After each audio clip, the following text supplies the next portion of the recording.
जो 300 best MCQ हैं हिंदी में अगस्त महीने के। आइए वीडियो को शुरू करते हैं। भारत में अभी अभी 2 बल्कि 3 नए रामसर साइट बने हैं। तो पहले भारत में 82 रामसर साइट थे, अब 85 हो गए हैं। तो आपको ये बताना है, इनमें से एक है नंजरायन पक्षी विहार, नंजरायन बर्ड सेंचुरी। ये कहाँ पे है? तो ये तमिलनाडु में है, तो आंसर है तमिलनाडु। इसके अलावा काजू वैली, काजू वैली जिसको तमिल भाषा में कली वैली बोलते हैं, तो कई बार ऑप्शन में कली वैली भी हो सकता है। ये भी एक पक्षी विहार है तमिलनाडु में, ये भी रामसर स्थल बना है। और तवा लेक, तवा लेक जो तवा नदी है वहाँ पे है मध्य प्रदेश में, राइट। तो 85 रामसर साइट अब पूरे भारत में हो गए हैं। तो 3 नए रामसर साइट बने हैं। इनको रामसर साइट क्यों बोलते हैं ये मैं आपको बता देता हूँ। क्योंकि 1971 में एक कन्वेंशन साइन हुआ था जिसको बोलते हैं रामसर कन्वेंशन। तो रामसर एक शहर है जो ईरान में है, तो यहाँ पे साइन हुआ था और इंडिया ने इसको 11 साल बाद साइन करा था 1982 में, 1 फरवरी 1982। भारत में पूछे सबसे ज़्यादा रामसर साइट कहाँ पे हैं 85 में से, तो तमिलनाडु में है कितने? 18। और दूसरे नंबर पे है यूपी, यूपी में 10 रामसर साइट हैं, 10 रामसर साइट हैं। तो नंजरायन बर्ड सेंचुरी, काजू वैली बर्ड सेंचुरी और तवा रिजर्वायर। ये तवा रिजर्वायर कहाँ पे है? नर्मदापुरम, होशंगाबाद बोलते थे जिसे, तो तवा रिजर्वायर, राइट। तो ये सब चीज़ें बस आपको ध्यान रखनी है। तवा नदी नर्मदा की ही एक सहायक नदी है, ट्रिब्यूटरी है, जहाँ पे ये तवा रिजर्वायर है, तवा डैम है। तो ये जो रिजर्वायर है ये सतपुड़ा टाइगर रिजर्व के अंदर आता है, सतपुड़ा टाइगर रिजर्व। अभी वैसे मध्य प्रदेश में एक नया 8वां टाइगर रिजर्व बना है जो है रतापणी टाइगर रिजर्व, रतापणी टाइगर रिजर्व। वैसे वर्ल्ड वेटलैंड डे कब मनाया जाता है? वर्ल्ड वेटलैंड डे जो है ये 2 फरवरी को मनाया जाता है हर साल। इस बार भारत में इसके सेलिब्रेशन कहाँ पे हुए थे? सिरपुर लेक, सिरपुर लेक भी एक रामसर साइट है मध्य प्रदेश के इंदौर में, तो यहाँ पे इस बार ये हुए थे। और इसी साल भारत में 80 रामसर साइट थे, फिर 82 हुए और अब 85 हुए हैं। तो 80 से जब 82 हुए थे तो 2 कौन से बने थे? एक तो है नगी और एक है नक्ती। ये जमुई में है दोनों, नगी and Nakti bird sanctuary Bihar से, तो ये बने थे। अगर पूछें दुनिया में सबसे ज़्यादा रामसर साइट कहाँ पे हैं, तो ब्रिटेन में है 175, दूसरे नंबर पे है मैक्सिको 144। प्रसार भारती शबद ये लॉन्च हुआ है, ये न्यूज़ शेयरिंग करेगा। जो खास तौर पे छोटे मीडिया ऑर्गेनाइजेशन है उनके साथ कोई भी घटना होती है तो उसके वीडियो, ऑडियो, टेक्स्ट, फोटोज़ वगैरह आपको मिल जाएंगे। शबद में एस की फुल फॉर्म क्या है, तो आप यहाँ पे देख सकते हैं, shared audio visuals for broadcast and dissemination. तो एस की फुल फॉर्म है शेयर्ड। हमारे सूचना प्रसारण मंत्रालय के अधीन आता है प्रसार भारती, तो उन्होंने शुरू करा है ये पीबी शबद। पहली बार ये लॉन्च हुआ था 13 मार्च को, 13 मार्च 2024 को लॉन्च हुआ था। इनके पास 1500 से ज़्यादा रिपोर्टर होंगे और ये बहुत सारी स्टोरीज कवर करेंगे, कॉपीराइट फ्री कंटेंट आपको देंगे, राइट। तो प्रसार भारती हमारे इंफॉर्मेशन ब्रॉडकास्टिंग मिनिस्ट्री के अधीन काम करता है। और प्रसार भारती इसलिए भी न्यूज़ में था क्योंकि एक लखनऊ में टूर्नामेंट हो रहा है जिसका नाम है बिग क्रिकेट लीग, BCL। ये डीडी स्पोर्ट्स पे दिखाया जाएगा और डीडी स्पोर्ट्स का ब्रॉडकास्ट इंडिया में जो करता है वो है प्रसार भारती। ये टूर्नामेंट सितंबर में लखनऊ में होगा, बिग क्रिकेट लीग पहली बार हो रहा है। और इसमें जो रिटायर्ड प्लेयर हैं वो खेलेंगे यंग खिलाड़ियों के साथ, तो यंग और रिटायर्ड दोनों होंगे। ये जो बिग क्रिकेट लीग है इसके कमिश्नर कौन होंगे, आयुक्त कौन होंगे? दिलीप वेंसरकर, भारत के महान खिलाड़ी और पूर्व कप्तान दिलीप वेंसरकर। इतना ही नहीं, बिग क्रिकेट लीग के कमिश्नर दिलीप वेंसरकर होंगे, लेकिन पूछें अगर प्रेसिडेंट कौन होंगे तो आप कहेंगे RP सिंह, जो जाने माने फास्ट बॉलर थे। और अगर पूछे वाइस प्रेसिडेंट कौन होंगे तो वो होंगे कॉटनी वॉल्श, जो कि वेस्ट इंडीज के जाने माने फास्ट बॉलर थे। इतना ही नहीं, अभी IIT दिल्ली के साथ मिलकर प्रसार भारती ने एक कॉम्पिटिशन भी करवाया जिसका नाम है DD रोबोकॉन। तो IIT दिल्ली के साथ मिलकर करवाया था DD रोबोकॉन। हमारा जो मिनिस्ट्री ऑफ होम अफेयर है उन्होंने एक कमेटी बनाई है, 5 मेंबर की कमेटी, जो इंडो बांग्लादेश बॉर्डर है वहाँ पे जो सिचुएशन है उसको मॉनिटर करने के लिए, क्योंकि बांग्लादेश से बहुत सारे लोग हैं जो भागकर इंडिया आ रहे हैं अपनी जान बचाकर। इस कमेटी के हेड कौन होंगे? तो ये होंगे BSF के एडिशनल डायरेक्टर जनरल जिनका नाम है रवि गांधी। रवि गांधी कमेटी जो है वो हमारे गृह मंत्रालय ने बनाई है। और हमारा काफ़ी लंबा बॉर्डर है बांग्लादेश के साथ, 4096 यानी 4096 किलोमीटर लंबा बॉर्डर हमारा बांग्लादेश के साथ है। भारत के कई राज्य ऐसे हैं जैसे असम, त्रिपुरा, मेघालय, मिजोरम, वेस्ट बंगाल, जिनका बॉर्डर बांग्लादेश से लगता है, और वेस्ट बंगाल का बॉर्डर सबसे बड़ा है, 2000 किलोमीटर से भी ज़्यादा लंबा बॉर्डर है हमारा, राइट। तो ये ध्यान रखिए। और गृह मंत्रालय ने अभी कई ऐसे ऐप भी हैं जो लॉन्च किए हैं, जैसे ई साक्ष्य, जिस पे सारे सबूत वगैरह इकट्ठे कर लिए जाएंगे क्राइम सीन के। न्याय सेतु लॉन्च किया है। इसके अलावा न्याय श्रुति, जिस पे वीडियो कॉन्फ्रेंसिंग के माध्यम से जज जो अभियुक्त हैं उनकी सुनवाई कर पाएंगे, उनका बयान ले पाएंगे। न्याय श्रुति एक ई समन नाम का ऐप भी है, जिसपे कोर्ट के जो ऑर्डर है पुलिस तक आसानी से इलेक्ट्रॉनिकली पहुंच जाएंगे। तो ये सारी चीज़ें लॉन्च की गई हैं अभी अभी हमारे home affair, ministry of home affair के द्वारा। इनमें से कौन से राज्य की सरकार ने मुख्यमंत्री निजुत मोइना योजना, निजुत मोइना असोनी योजना शुरू करी है? इसमें हमें चाइल्ड मैरिज फ्री करना है इस राज्य को, ये राज्य है असम। तो चाइल्ड मैरिज फ्री, बाल विवाह मुक्त करना है 2026 तक। तो लड़कियों को इसमें पैसा दिया जाएगा, लड़कियों के माँ बाप को, जिससे वो उनकी पढ़ाई लिखाई कराएं। तो कैसे दिया जाएगा ये?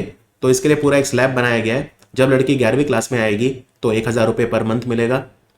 फिर जब लड़की ग्रेजुएशन में आएगी तो 1250 रुपये महीना। जब पीजी में आएगी तो 2500 रुपये महीना। तो इस तरह से माँ बाप पैसे के लालच में ही सही उनकी पढ़ाई पूरी करवा देंगे, और फिर लड़की की शादी प्रॉपर एजुकेशन कंप्लीट करने के बाद ही होगी, ऐसा कहना है असम की सरकार का। ASEAN India fellowship for higher education in agriculture and allied sciences, Bharat की एग्रीकल्चर एजुकेशन मानी जाती है, वर्ल्ड ओवर बहुत मशहूर है, बहुत फेमस है। तो आसियान इंडिया फेलोशिप स्टार्ट हुई है, जिसमें आसियान कंट्री जो हैं, 10 आसियान कंट्री हैं, अभी 11वां बना था ईस्ट तिमोर। तो ये जो आसियान कंट्री हैं, साउथ ईस्ट एशियन कंट्री जो हैं, इनके बच्चे आके भारत में पढ़ पाएंगे एग्रीकल्चर और एलाइड साइंसेज में। तो कितने बच्चों के लिए है ये? तो याद रखिए, हर साल 10 बच्चे आएंगे और 5 सालों तक आएंगे। तो टोटल 50 फेलोशिप्स अवार्ड की जाएंगी। तो आंसर है 50। इन बच्चों का जो पूरा खर्चा है पढ़ाई का भारत में, वो हमारी सरकार उठाएगी, राइट। पूरी जो फंडिंग है आसियान इंडिया फंड से आएगा ये पैसा 5 साल के लिए। इसमें उनकी फेलोशिप, एडमिशन फ़ी, उनके रहने का खर्चा, लिविंग एक्सपेंसेस और ये सारे जो है वो कवर किए जाएंगे। आसियान बना था 1967 में, और इस बार जो आसियान समिट हुआ वो लाओस की राजधानी वियंटियन में हुआ। इवन जो इस बार ईस्ट एशिया समिट हुआ था वो भी लाओस की राजधानी वियंटियन में ही हुआ था, east Asia summit. National payment corporation of India ने जो भीम है, भारत इंटरफेस फॉर मनी, उसको एक होली ओन्ड सब्सिडरी बना दिया है। पहले भीम एनपीसीआई के अंडर आती थी, लेकिन अब एक भीम जो है वो होली ओन्ड अलग कंपनी बना दिया है उसे, और उस कंपनी का नाम रखा है एनपीसीआई भीम सर्विसेज लिमिटेड। आपको बताना है कि इसका पहला सीईओ कौन है। ये जो सब्सिडरी बनी है एनपीसीआई भीम सर्विसेज लिमिटेड, इसका पहला सीईओ कौन है? तो ये बनी है ललिता नटराज। ललिता नटराज इससे पहले ICICI bank, IDFC first bank वगैरह में भी काम कर चुकी हैं, राइट। तो आंसर है ललिता नटराज। मिनिस्ट्री ऑफ जो एमएसएमई है, जिन्होंने अभी एक टीम योजना शुरू करी थी, एक लीन योजना भी शुरू करी थी, दो योजनाएं शुरू की थी इन्होंने। एक रैंप योजना भी चल रही है इनकी पुरानी, वर्ल्ड बैंक फंडेड। तो मिनिस्ट्री ऑफ एमएसएमई ने एमओयू साइन करा है। स्मॉल बिजनेस एडमिनिस्ट्रेशन कौन से कंट्री का है, जिससे हम जो एमएसएमई सेक्टर है उसमें म्यूचुअल कॉपरेशन कर सकें? तो इन्होंने ये अमेरिका के साथ करा है। तो आंसर है United states of America. United states of America हमारी हेल्प करेगा, जिससे हम एमएसएमईज जो हैं उनको नॉलेज शेयर कर सकें, प्रमोट कर सकें, हम डेवलप जो हैं उन्हें कर सकें। हॉकी इंडिया की अनाउंसमेंट है। जो हमारी जूनियर मेंस हॉकी टीम है उसका हेड कोच कौन बना है? तो ये बने हैं पीआर श्रीजेश, भारतीय हॉकी टीम के गोलकीपर, जो भी रिटायर हुए हैं। रिटायर बनते ही ये हमारी जूनियर मेंस हॉकी टीम के कोच बन गए हैं। ये अनाउंसमेंट करी हॉकी इंडिया ने। हॉकी इंडिया ने। आगे बढ़ते हैं। बांग्लादेश की प्रधानमंत्री जो थी, जो अभी वहां से निकाल दी गई हैं, शेख हसीना, उन्होंने ये कहा कि अगर बांग्लादेश अमेरिका को कौन सा आइलैंड दे देता तो वो अभी तक बांग्लादेश की प्रधानमंत्री होती। तो ये है सेंट मार्टिन्स आइलैंड, जो कि बंगाल की खाड़ी में है। जो बंगाल की खाड़ी में है, बांग्लादेश म्यांमार बॉर्डर के पास पड़ता है ये आइलैंड। और अमेरिका ने सेंट मार्टिन्स आइलैंड मांगा था बांग्लादेश से। क्वेश्चन बस ये आ सकता है कि सेंट मार्टिन आइलैंड का संबंध किस कंट्री से है। तो शेख हसीना का कहना है कि अगर वो अमेरिका को हाँ कर देती तो अमेरिका उन्हें नहीं निकालने की साजिश करता। इनकी पार्टी का नाम था अवामी लीग। अभी वहाँ पे मोहम्मद यूनुस, जिन्होंने नोबेल प्राइज़ जीता था, नोबेल पीस प्राइज़ जीता था, मोहम्मद यूनुस, उन्हें वहाँ का इंटरिम गवर्नमेंट का हेड बनाया गया है। इन्हें नोबेल प्राइज़ 2006 में मिला था। इन्होंने ग्रामीण बैंक और माइक्रो फाइनेंस स्टार्ट किया था बांग्लादेश के अंदर, बांग्लादेश में स्टार्ट किया था। और बांग्लादेश में 2027 का एशिया कप भी खेला जाएगा जो 50 ओवर फॉर्मेट में होगा। 2027 का एशिया कप बांग्लादेश में खेला जाएगा। कौन सा कंट्री है जो यूएई को पीछे छोड़कर भारत का दूसरा सबसे बड़ा सप्लायर बन गया एलएनजी गैस का? भारत सबसे ज़्यादा एलएनजी गैस खरीदता है कतर से, राइट। और अभी यूनाइटेड स्टेट्स ऑफ अमेरिका दूसरे नंबर पे हमारा सबसे बड़ा जो सप्लायर है वो बन गया है एलएनजी गैस का, राइट। तो ये इंपॉर्टेंट क्वेश्चन है। वर्ल्ड एलएनजी रिपोर्ट आई है अभी अभी, ये रिपोर्ट दी है इंटरनेशनल गैस यूनियन ने, इंटरनेशनल गैस यूनियन। तो पहले नंबर पे कतर है और दूसरे नंबर पे जो है इसमें वो है अमेरिका। और पूरी दुनिया में सबसे ज़्यादा जो एलएनजी गैस है वो प्रोड्यूस किसने करी? तो वो भी अमेरिका है। अमेरिका ने 2023 में 84.5 मिलियन टन जो गैस है वो प्रोड्यूस करी। तो अमेरिका दुनिया का नंबर 1 एलएनजी प्रोड्यूसर है, नंबर 1 एलएनजी प्रोड्यूसर है। और दुनिया का सबसे बड़ा एलएनजी एक्सपोर्टर भी अमेरिका है। तो दुनिया का नंबर 1 एलएनजी प्रोड्यूसर और एक्सपोर्टर वो अमेरिका है। भारत सबसे ज़्यादा लेकिन कतर से खरीदता है गैस, एलएनजी गैस, और दूसरे नंबर पे अमेरिका से। और अगर पूछें कि दुनिया का सबसे बड़ा इंपोर्टर कौन है, सबसे ज़्यादा एलएनजी गैस कौन खरीदता है पूरी दुनिया में, तो वो है चाइना। चाइना ने 71.2 मिलियन टन जो एलएनजी गैस है उसको परचेज किया था। इनमें से कौन सा इंस्टीट्यूट है जिसने एक हर्बल प्रोडक्ट बनाया है जो गाउटी आर्थराइटिक कंडीशंस को ट्रीट करेगा? गाउट क्या होता है? जब हमारी हड्डियों में यूरिक एसिड जमा हो जाता है तो उसको गाउट बोलते हैं। उससे काफ़ी दर्द होता है, जोड़ों में सूजन आ जाती है, उसे गाउट आर्थराइटिस बोलते हैं। इसके लिए एक हर्बल प्रोडक्ट बाजार में उतारा है नेशनल बॉटनिकल रिसर्च इंस्टीट्यूट ने, जो कि CSIR के अंडर काम करता है और लखनऊ में लोकेटेड है। और इस हर्बल प्रोडक्ट का नाम क्या है? इसका नाम है NBRI gout out, NBRI gout out, ये इसका नाम रखा है। भारत के नए कैबिनेट सेक्रेटरी कौन बने हैं? एक IAS अफसर के लिए सबसे ऊंचा पोस्ट होता है इंडिया में ब्यूरोक्रेसी में कैबिनेट सचिव, इससे ऊपर कोई नहीं है।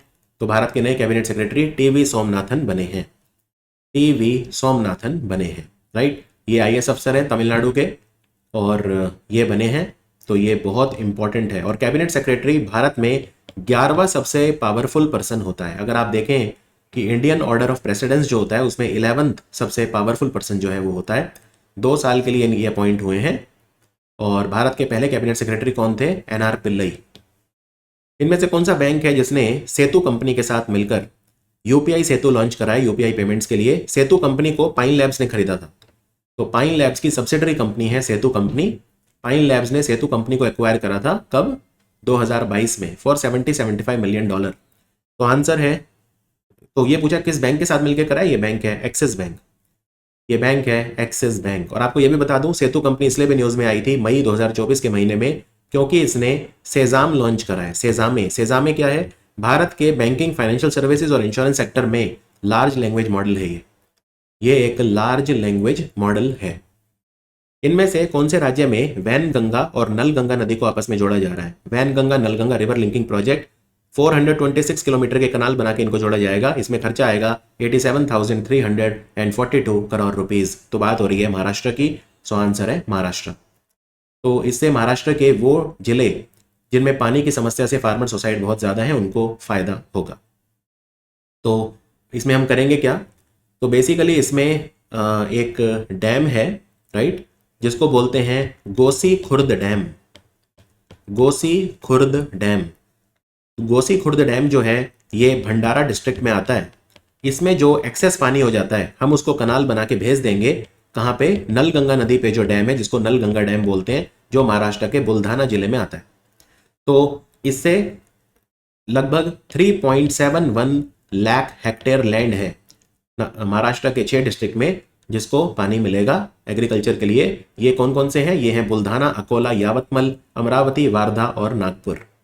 तो गोसी खुर्द डैम जो वैनगंगा नदी पे है उससे पानी भेज दिया जाएगा नलगंगा डैम में। ये पूरा प्रोजेक्ट है। और वैनगंगा नदी गोदावरी की ट्रिब्यूटरी है, राइट। और गोसी खुर्द डैम जो है उसे हम इंदिरा सागर डैम भी बोलते हैं, इंदिरा सागर डैम भी बोलते हैं। और नलगंगा रिवर जो है ये भी काफ़ी फेमस है। ये पूर्णा रिवर की ट्रिब्यूटरी है, एक नदी है पूर्णा, तो तो उसकी ये ट्रिब्यूटरी है, और पूर्णा जो है वो तापी की ट्रिब्यूटरी है। इनमें से कौन सा ऑर्गेनाइजेशन है जिसने एक प्रोजेक्ट लॉन्च करा है जिसका नाम है पी कैप्स, यानी polar coupled analysis and prediction for services. इससे जो आर्कटिक और अंटार्कटिक रीजन है उसमें वेदर, वाटर, आइस और क्लाइमेट इंफॉर्मेशन ज्यादा एक्यूरेटली हम प्रिडिक्ट कर पाएंगे। तो ये किसका प्रोजेक्ट है? P caps. ये प्रोजेक्ट है वर्ल्ड मेट्रोलॉजिकल ऑर्गेनाइजेशन जिसका हेडक्वार्टर जेनेवा में है। इनका प्रोजेक्ट है पी कैप्स। पी कैप्स और पी कैप्स इनका एक पहले से प्रोग्राम चलता है जिसका नाम है WWRP, यानी वर्ल्ड वेदर रिसर्च प्रोग्राम, उसका पार्ट है। वर्ल्ड वेदर रिसर्च प्रोग्राम ये 1998 में स्टार्ट किया था WMO ने, तो उसका पार्ट है ये पी कैप्स प्रोग्राम। यहां पे आपको ये भी बता देता हूं कि वर्ल्ड मेट्रोलॉजिकल ऑर्गेनाइजेशन ने फूड एंड एग्रीकल्चर ऑर्गेनाइजेशन के साथ मिलकर early warning for all system launch करा है, EW for all, early warning for all, EW for all, जिससे एग्रीकल्चर सेक्टर में अर्ली वार्निंग दी जा सके, खास तौर पे जो डेवलपिंग कंट्रीज हैं उन्हें। नेशनल स्टॉक एक्सचेंज के 10 करोड़ रिटेल इन्वेस्टर हो गए हैं, तो सबसे ज्यादा कहां से हैं? सबसे ज्यादा नॉर्थ इंडिया से हैं, 42%। 42%, राइट। और जो मीडियन एज है ये 10 करोड़ इन्वेस्टर की वो कितनी है? वो 32 है।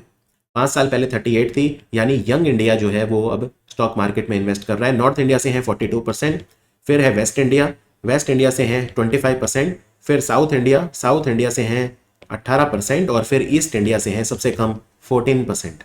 यूपी महाराष्ट्र से सबसे ज़्यादा हैं जो इन्वेस्टर हैं, और 10 crore investor national stock exchange पे हो गए हैं, बहुत बड़ी बात है। इनमें से जो क्लोजिंग सेरेमनी थी हमारी पेरिस ओलंपिक्स में, उसमें को फ्लैग बेरर कौन था? को फ्लैग बेरर PR श्रीजेश और मन्नू भाकर। मन्नू भाकर जिन्होंने 2 मेडल जीते, 2 ब्रॉन्ज मेडल, और PR श्रीजेश जिन्होंने हॉकी में जो ब्रॉन्ज मेडल विनिंग टीम थी उसके जो गोलकीपर थे।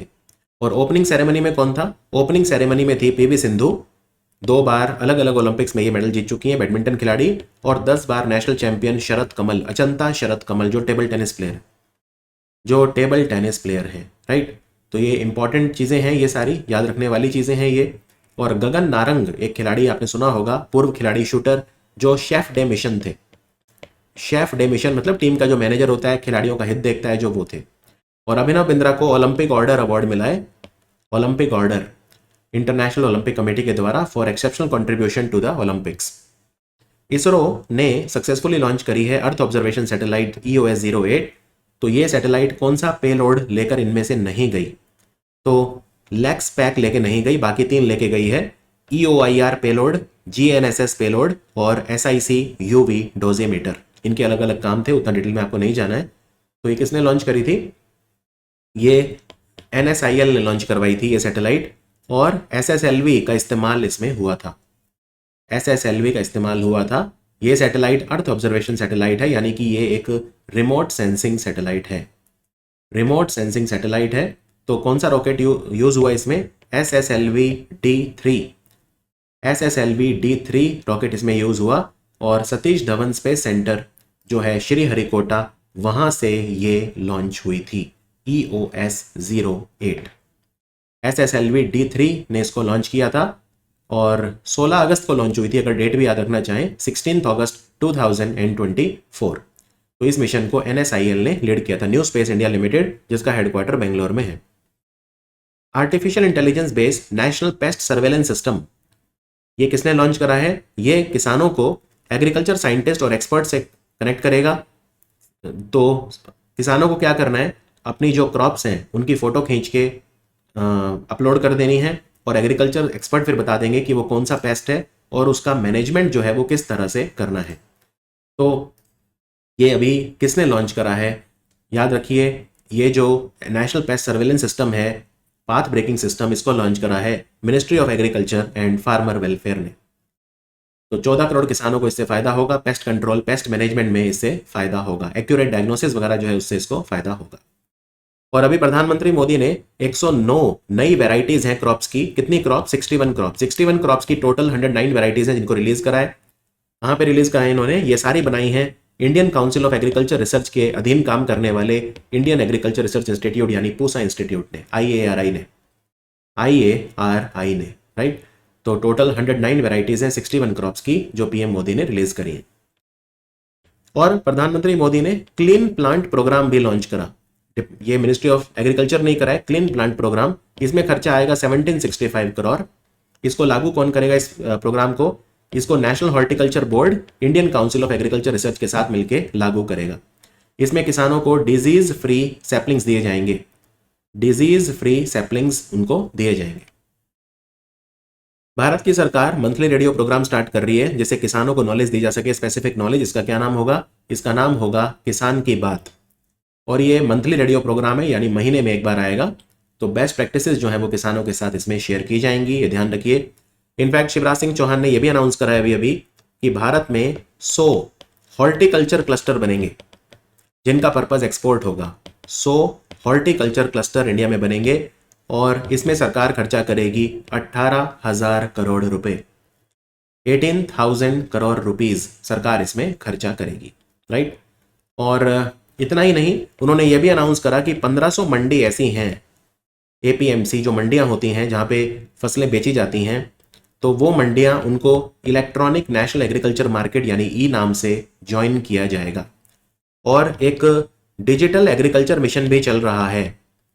डिजिटल एग्रीकल्चर मिशन में हर किसान को एक यूनिक आईडी दी जाती है, हर किसान को यूनिक आईडी दी जाती है। इसमें 2800 करोड़ का खर्चा सरकार कर रही है और यह मिशन कब तक चलेगा? 2025-26 तक चलेगा। कई जगह पे ये ऑलरेडी चल रहा है, जैसे फरुखाबाद यूपी, जैसे महाराष्ट्र के भीड़, गुजरात के गांधीनगर, पंजाब के फतेहगढ़ साहिब, तमिलनाडु के विरुधुनगर वगैरह। तो कई जगह पे जो यूनिक आईडी दी जा रही है वो ऑलरेडी दी जानी शुरू हो गई हैं। तो डिजिटल एग्रीकल्चर मिशन में जो किसानों को यूनिक आईडी मिलेगी वो 12 डिजिट की होगी, ये भी ध्यान रखना है। 12 डिजिट की यूनिक आईडी किसानों को दी जाएगी, 12 डिजिट्स की डिजिटल एग्रीकल्चर मिशन के तहत। Is it absolutely clear? चलिए आगे बढ़ते हैं। भारत और इजराइल ने मिलकर सेंटर ऑफ वाटर टेक्नोलॉजी स्थापित करने का निर्णय लिया है।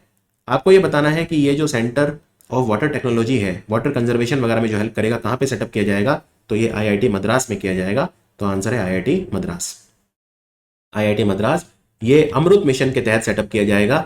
अमृत मिशन को कौन चलाता है? Ministry of housing urban affair, Atal mission for rejuvenation and urban transformation. तो अमृत, अभी तो अमृत 2 चल रहा है। अमृत 2 मिशन ये 5 साल के लिए चल रहा है। 2021-22 में स्टार्ट हुआ था और ये 2025-26 तक चलेगा। तो अक्टूबर 2021 में स्टार्ट हुआ था, यानी 2021-22 में स्टार्ट हुआ था। तो इसमें हमें क्या करना है?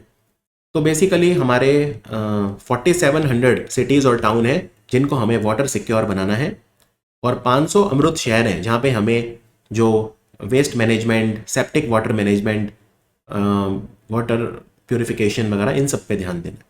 तो वहाँ पे सीवर कनेक्शन लगवाने हैं, तो वो 500 अमृत सिटीज़ में होगा और 4700 टाउन सिटीज़ ऐसे हैं जिन्हें हमें वाटर सिक्योर बनाना है। वर्ल्ड हेल्थ ऑर्गेनाइजेशन ने डिक्लेयर करा है कौन सा डिजीज है जो एक पब्लिक हेल्थ इमरजेंसी है ऑफ इंटरनेशनल कंसर्न, यानी ये अगला पेंडेमिक बन सकता है अगर इसे रोका नहीं गया। ये डिजीज कौन सा है? इस डिजीज का नाम है एमपॉक्स। इसे पहले मंकी पॉक्स बोलते थे लेकिन अब इसे एमपॉक्स बोलते हैं। तो इसके कई वेरिएंट हैं, जैसे क्लेड 1B वगैरह, इस तरह के वेरिएंट हैं इसके। तो ये ह्यूमंस में 1970 में इसकी खोज हुई थी सेंट्रल और वेस्ट अफ्रीका में। इससे पहले जुलाई 2022 में भी एक ग्लोबल इमरजेंसी कॉज कर चुका है ये, राइट। तो इसको एमपॉक्स बोलते हैं। इसकी मंकीज में खोज हुई थी 1958 में और ये मेनली रोडेंट से फैलता है, जैसे चूहे वगैरह होते हैं उनसे फैलता है। तो लेकिन ह्यूमन बींग्स में पहली बार खोज इसकी 1970 में हुई थी। तो WHO ने डिक्लेयर करा है कि ये जो डिजीज है ये एक हेल्थ इमरजेंसी हो सकती है इंटरनेशनल कंसर्न की। गवर्नमेंट ऑफ इंडिया ने long term capital gain rules जो रियल एस्टेट में हैं उनको थोड़ा सा रिलैक्स किया है और प्रॉपर्टी ओनर्स को ऑप्शन दिया है कि वो इंडेक्सेशन बेनिफिट के साथ और विदाउट इंडेक्सेशन बेनिफिट के साथ टैक्स भर सकते हैं। 2 अलग अलग टैक्स रेट हैं। तो क्या क्या है? तो अगर आप इंडेक्सेशन बेनिफिट चाहते हैं तो 20% टैक्स भरना होगा लॉन्ग टर्म कैपिटल गेन, और इंडेक्सेशन बेनिफिट नहीं तो 12.5%। इसका क्या मतलब है? परसेंट और 12.5% क्या है? तो पहले मान लीजिए आपने प्रॉपर्टी ली 10 लाख रुपए की, जो 9 साल के बाद इसकी वैल्यू 30 लाख की हो गई, तो आपको इसमें कैपिटल गेन कितना मिला? 20 लाख, राइट। तो 20 लाख रुपए आपका कैपिटल गेन हुआ। इसमें आपने इंडेक्सेशन बेनिफिट नहीं लिया है तो 20 लाख का 12.5% आपको टैक्स भरना है। लेकिन मान लीजिए आपकी 10 लाख की प्रॉपर्टी है, सेम 9 साल के बाद 30 लाख की आपने बेची उसे, लेकिन जो 10 लाख है अगर आप इसको अमाउंट को इन्फ्लेशन एडजस्ट करेंगे तो ये अमाउंट मान लीजिए 20 लाख हो गया। तो आपने 30 लाख की जब बेची तो आपको जो गेन है वो 10 लाख रुपए का ही हुआ। ये इंडेक्सेशन बेनिफिट आपने ले लिया है, आपका कैपिटल गेन कम हो रहा है इस केस में। तो इसमें आपको 20% टैक्स भरना है। तो पहले वाले केस में जो आपका टैक्स बनेगा वो कितना बनेगा, तो वो आपका टैक्स बनेगा 20 लाख का 12.5% यानी 2.5 लाख टैक्स बनेगा। और दूसरे वाले केस में आपका 10 लाख रुपए का 20% यानी 2 लाख रुपए टैक्स बनेगा। तो आपके ऊपर है जिसमें आपका टैक्स बचता है, आप वो ले सकते हैं। इंडेक्सेशन बेनिफिट नहीं ले रहे अगर आप, तो आपको ज़्यादा टैक्स भरना है 20%। लेकिन इंडेक्सेशन बेनिफिट अगर आप ले रहे हैं, इंडेक्सेशन मतलब ये होता है कि इन्फ्लेशन एडजस्ट, इन्फ्लेशन के हिसाब से जो पैसा आपने इन्वेस्ट किया था उसको आप एडजस्ट करेंगे, तो डेफिनेटली आपका कैपिटल गेन कम आएगा, राइट। तो ये आपको ध्यान रखना है। चलिए आगे बढ़ते हैं। इंडियन नेवी ने 6 एडवांस सबमरीन बनाने का जो कॉन्ट्रैक्ट है वो जर्मनी की company Thyssen crop marine system को दिया है अंडर प्रोजेक्ट 75I। यहाँ पे आई मतलब है इंडिया। तो थाइसन क्रप किसके साथ मिलके ये 6 सबमरीन बनाएगी, ये बनाएगी माज़ागो डॉक शिप बिल्डर के साथ मिलकर। ये कॉन्ट्रैक्ट 60,000 करोड़ रुपए का है।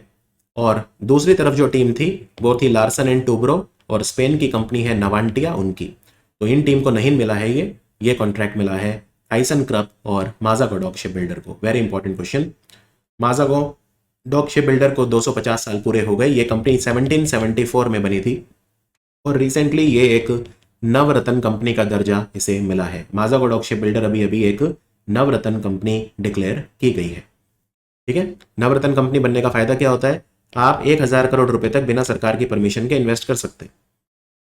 अभी अभी तीसरा voice of global south summit, ये किसने ऑर्गेनाइज किया, किसने होस्ट किया, तो ये वर्चुअली होस्ट किया था और ये इंडिया ने किया था। तो आंसर है India. Global south, south south cooperation बोलते हैं जब डेवलपिंग कंट्री जो हैं, ज़्यादातर डेवलपिंग कंट्री अगर आप देखें तो इक्वेटर के साउथ में है यानी सदर्न हेमिस्फीयर में है, तो उसको साउथ साउथ कॉपरेशन कहा जाता है। और ये इंडिया ने इस बार होस्ट किया था। इसका थीम क्या था, an empowered global south for a sustainable future. An empowered global south for a sustainable future, ये इसका थीम था। Securities and exchange board of India ने जो फॉरेन पोर्टफोलियो इन्वेस्टमेंट की अगर बात करें इंडिया में, तो सबसे ज़्यादा किस कंट्री से आया फॉरेन पोर्टफोलियो इन्वेस्टमेंट, तो ये अमेरिका से आया। तो आंसर है यूनाइटेड स्टेट्स ऑफ अमेरिका। और दूसरे नंबर पे जो था वो था लग्जमबर्ग और तीसरे नंबर पे जो था वो था कनाडा। ये मैं बात कर रहा हूँ in terms of the number of registered foreign portfolio investor. America जो है वहाँ से 3,457 फॉरेन पोर्टफोलियो इन्वेस्टर रजिस्टर्ड हैं यूएस से।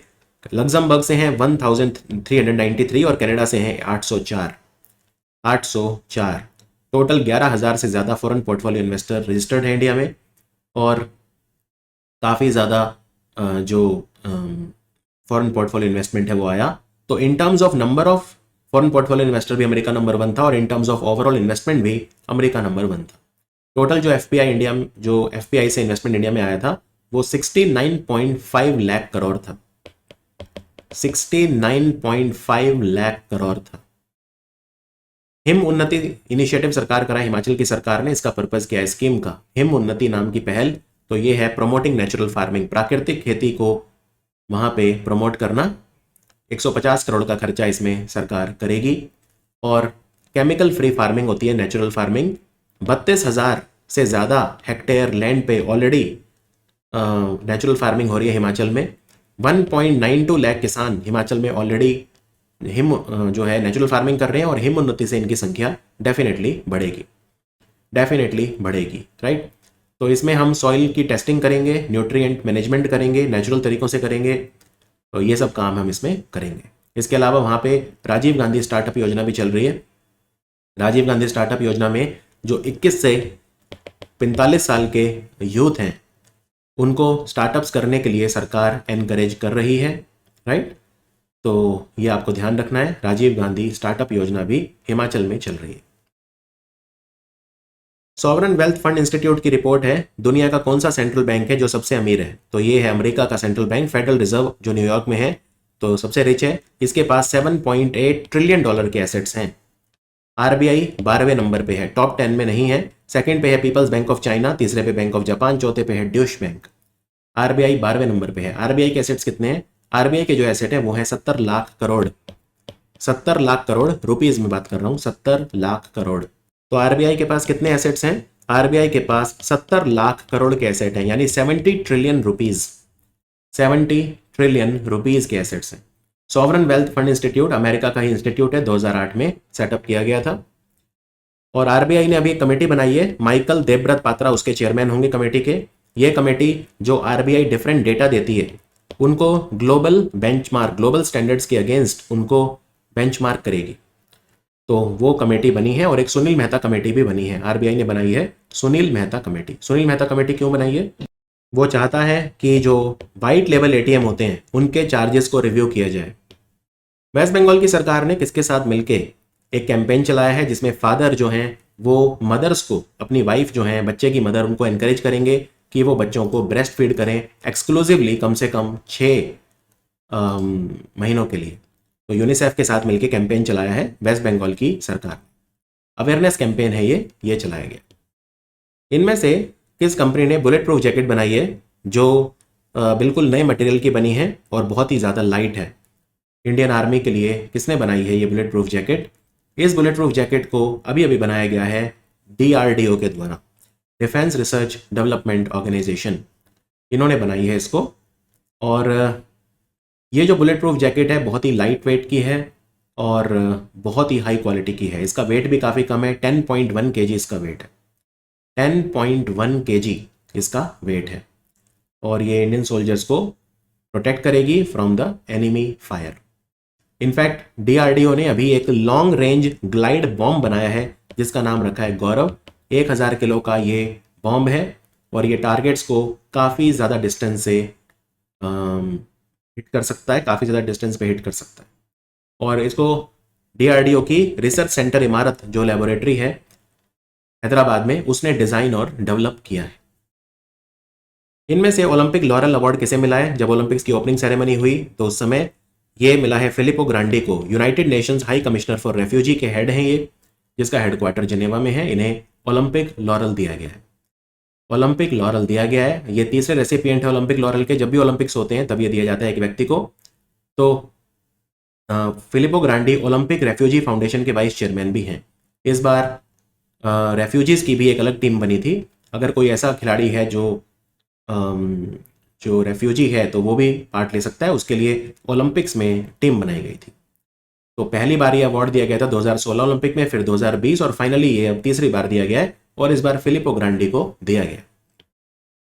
अभी एक रिनाउंड पर्सनैलिटी हैं जिनको फादर ऑफ अग्नि मिसाइल बोलते थे भारत में, इनकी डेथ हो गई। इनका क्या नाम था? फादर ऑफ अग्नि मिसाइल इन इंडिया, इनका नाम था राम नारायण अग्रवाल। इनकी डेथ हो गई। इन्होंने भारत के missile man APJ Abdul Kalam के साथ भी मिलकर काम किया था और एडवांस सिस्टम लेबोरेटरी जो हैदराबाद में है उसके ये डायरेक्टर भी थे और अग्नि प्रोग्राम के डायरेक्टर भी थे। इन्हें पद्मश्री पद्म भूषण भी मिला था। पद्म भूषण इन्हें सन 2000 में मिला था। अग्नि एक surface to surface ballistic missile है और जो integrated guided development missile programme चलाया था, गाइडेड मिसाइल डेवलपमेंट प्रोग्राम, जिसमें 5 मिसाइल बनी थी। पटना जिन्हें कहते हैं पृथ्वी, अग्नि, त्रिशूल, नाग और आकाश, तो उनमें अग्नि बनाई गई थी। यूनियन गवर्नमेंट ने एक यूनिक डिजिटल जियोस्पेशियल प्लेटफॉर्म बनाया है, कृषि डिसीजन सपोर्ट सिस्टम। ये मिनिस्ट्री ऑफ एग्रीकल्चर ने किसके साथ मिलकर लॉन्च करा है? सैटेलाइट डेटा होगा इसमें, सैटेलाइट डेटा का इस्तेमाल होगा, जियोस्पेशियल डेटा होगा जो मिलेगा, यानी सैटेलाइट डेटा। तो डिपार्टमेंट ऑफ स्पेस के साथ मिलकर ये कृषि डिसीजन सपोर्ट सिस्टम शुरू करा है। ये यूनिक डिजिटल जियोस्पेशियल प्लेटफॉर्म है, राइट। और ये एक जियोस्पेशियल प्लेटफॉर्म इंडियन एग्रीकल्चर के लिए स्पेशली डिज़ाइन किया गया है। इसे ड्रॉट मॉनिटरिंग और ये सब चीज़ें होंगी। किसानों को एडवाइजरी भी हम दे सकेंगे। किसानों के जो प्रॉपर्टी डिस्प्यूट्स हैं वो भी कम होंगे। तो स्वामित्व योजना आप जानते ही है, वो चली रही है, तो उसमें भी सैटेलाइट डेटा का इस्तेमाल किया जाता है। राजनाथ सिंह जो हमारे डिफेंस मिनिस्टर हैं, उन्होंने इंडियन कोस्ट गार्ड का maritime rescue coordination centre building का उद्घाटन किया है। कहाँ पे किया है? तो ये जो सेंटर है चेन्नई में सेटअप किया गया है, तो आंसर है चेन्नई। और इंडियन कोस्ट गार्ड जो है मिनिस्ट्री ऑफ डिफेंस के अंडर काम करती है, मिनिस्ट्री ऑफ डिफेंस के अंडर काम करती है। अभी एक regional marine pollution response centre बना है चेन्नई में, regional marine pollution response centre. और एक कोस्ट गार्ड एयर एनक्लेव बना है पुडुचेरी में, कोस्ट गार्ड एयर एनक्लेव जो कि पुडुचेरी में बना है। इंडियन कोस्ट गार्ड 1977 में सेटअप की गई थी। और इंडियन कोस्ट गार्ड सुविधा नाम का सॉफ्टवेयर है जो यूज़ कर रही है। क्यों यूज़ कर रही है? अपने जो कॉन्फ्रेंसेस वगैरह होते हैं, जो ट्रेनिंग मॉड्यूल है, उनको स्ट्रीमलाइन करने के लिए सुविधा प्लेटफॉर्म का यूज़ कर रही है इंडियन कोस्ट गार्ड। इनमें से कौन सा राज्य है जो तीसरा बना बिहार और केरला के बाद जिसने मेंस्ट्रुअल लीव देनी शुरू करी है वर्किंग वुमेन को, पब्लिक और प्राइवेट सेक्टर दोनों में? तो ये ओडिशा बना है, तो आंसर है ओडिशा। तो इसमें मेंस्ट्रुअल साइकिल के पहले या दूसरे दिन महिला एक दिन की छुट्टी ले सकती है, और ये जो छुट्टी होगी ये ऑप्शनल है, वो ले भी सकती है और नहीं भी ले सकती है। तो बिहार और केरला के बाद अब ओडिशा तीसरा है। और ओडिशा में भारत का पहला चावल का एटीएम, जिस एटीएम का नाम है अन्नपूर्ति, इसको लगाया था वर्ल्ड फूड प्रोग्राम ने।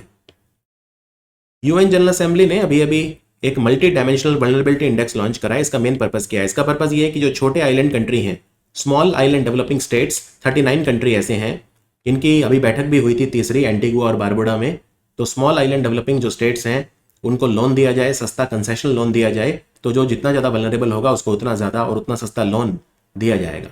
तो ये लॉन्च किया है यूएन जनरल असेंबली ने।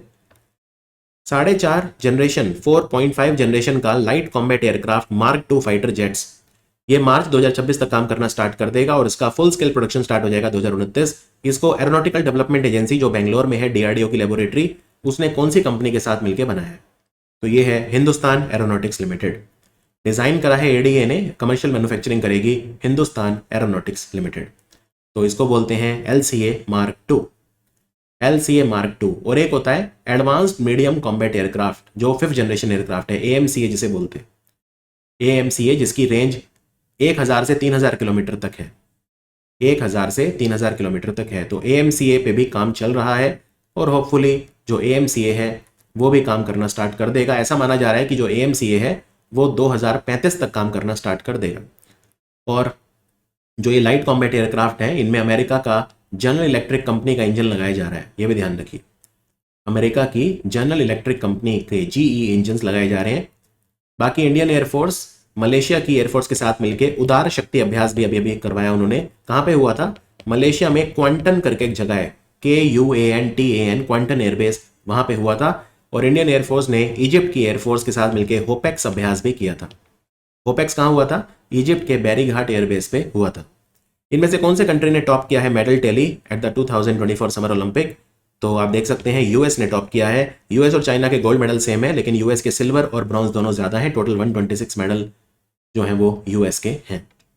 दूसरे नंबर पे चाइना, तीसरे नंबर पे जापान, चौथे नंबर पे ऑस्ट्रेलिया। तो ये जो गेम्स हुए थे इनके बारे में कुछ चीज़ें ऐसी हैं जो आपको डेफिनेटली जाननी पड़ेंगी। जैसे इनका मोटो था गेम्स वाइड ओपन, और इनका जो मैस्कॉट था वो था द फेरेजेस। इस बार सर्फिंग, स्केटबोर्डिंग, स्पोर्ट क्लाइंबिंग और 3x3 बास्केटबॉल, इनका ओलंपिक डेब्यू हुआ था 2020 में, तो दूसरी बार इनको इंक्लूड किया गया था। और पहली बार जो गेम इस बार आया था वो था ब्रेकिंग यानी ब्रेक डांस। ब्रेक डांस ऐसा गेम है जो पहली बार आया था, और सर्फिंग, स्केटबोर्डिंग, स्पोर्ट क्लाइंबिंग और 3x3 बास्केटबॉल ये दूसरी बार आए थे। रशिया और बेलारूस 2 कंट्रीज को बैन कर दिया गया था। और इंडिया की रैंक कितनी थी इस बार? इंडिया की जो रैंक थी, ये ध्यान रखिए, वो थी 71। अगर पूछे पाकिस्तान की रैंक क्या थी, जस्ट इन केस आ जाए, तो 62।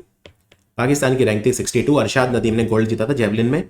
पब्लिक अकाउंट्स कमेटी बना दी गई है, अभी अभी पार्लियामेंट कमेटी 6 बनी है। तो पब्लिक अकाउंट्स कमेटी का चेयरमैन कौन होगा? ये होंगे KC Venugopal. Public accounts committee जो सरकार के खर्चों का हिसाब किताब रखती है। बाकी कमेटीज भी ध्यान रखिए। गणेश सिंह बीजेपी MP हैं सतना से, ये committee on welfare of OBCs के चेयरमैन बने हैं। बीजेपी के जो लोकसभा MP है मांडला कॉन्स्टिट्यूएंसी से, फगन सिंह कुलस्ते, ये बने हैं chairman of the committee on the welfare of schedule caste and schedule tribe. Odisha के केंद्रपाड़ा से जो बीजेपी के MP हैं बैजंत पांडा, ये बने हैं कमेटी ऑन पब्लिक अंडरटेकिंग के चेयरमैन। KC वेणुगोपाल कांग्रेस के सीनियर MP हैं, ये कमेटी ऑन पब्लिक अकाउंट। और बीजेपी के MP संजय जायसवाल, ये बने हैं chair of the committee on estimates के चेयरमैन। तो ये सारे के सारे जो कमेटी हैं इनके चेयरमैन आपको याद रखने पड़ेंगे, इसमें कोई और ऑप्शन नहीं है। Public account committee, committee on public undertaking, committee on estimate, committee on welfare of schedule caste schedule tribe OBC, and एक जॉइंट कमेटी भी है जिसको बोलते हैं joint committee on office of profit. Joint committee on office of profit. Joint committee on office of profit का chairman अभी तक कोई अपॉइंट नहीं किया गया। Cabinet committee on economic affair, इन्होंने अप्रूव करा है proposal airport authority of India का। एक न्यू सिविल एनक्लेव बनाया जाएगा, कौन से एयरपोर्ट पे? वेस्ट बंगाल में। 1549 करोड़ रुपए की लागत से 1549 करोड़ रुपीस का इन्वेस्टमेंट इसमें होगा। तो ये कहाँ पे बनेगा? याद रखिए, ये बागडोगरा एयरपोर्ट पे बनेगा, जो कि दार्जिलिंग के पास है। दार्जिलिंग का एयरपोर्ट है बागडोगरा एयरपोर्ट, सिलीगुड़ी में है ये। तो दार्जिलिंग अगर जाना है आपको तो आप इसी एयरपोर्ट पे लैंड करते हैं। बागडोगरा लगभग दार्जिलिंग से 2 से 2.5 घंटे दूर है। तो इसमें न्यू सिविल एनक्लेव इसमें बनेगा, न्यू सिविल एनक्लेव। और एक नई टर्मिनल बिल्डिंग भी बनेगी जिसमें 3,000 पैसेंजर जो हैं वो आ सकते हैं। और ये जो एयरपोर्ट है ये 10 मिलियन पैसेंजर्स को हैंडल कर पाए ऐसी वो भी चल रही है, मतलब इसकी कैपेसिटी भी बढ़ाई जा रही है, इसकी कैपेसिटी बढ़ाई जा रही है, ये भी ध्यान रखिए। Bagdogra airport cabinet committee on economic affair ने अप्रूव करा है। अगेन सिमिलर क्वेश्चन है, एयरपोर्ट अथॉरिटी ऑफ इंडिया एक नया सिविल एनक्लेव बनेगा बिहार में भी, कहाँ पे? इसमें खर्चा आएगा 1413 करोड़। तो अगर मैं बिहार की बात करूं तो ये भीता एयरपोर्ट पटना में जो है वहां पे बनेगा। नई टर्मिनल बिल्डिंग बनेगी यहाँ पे भी, और 50 लाख पैसेंजर जो भीता एयरपोर्ट है वो हैंडल कर पाएगा, उसकी क्षमता निर्माण होगा।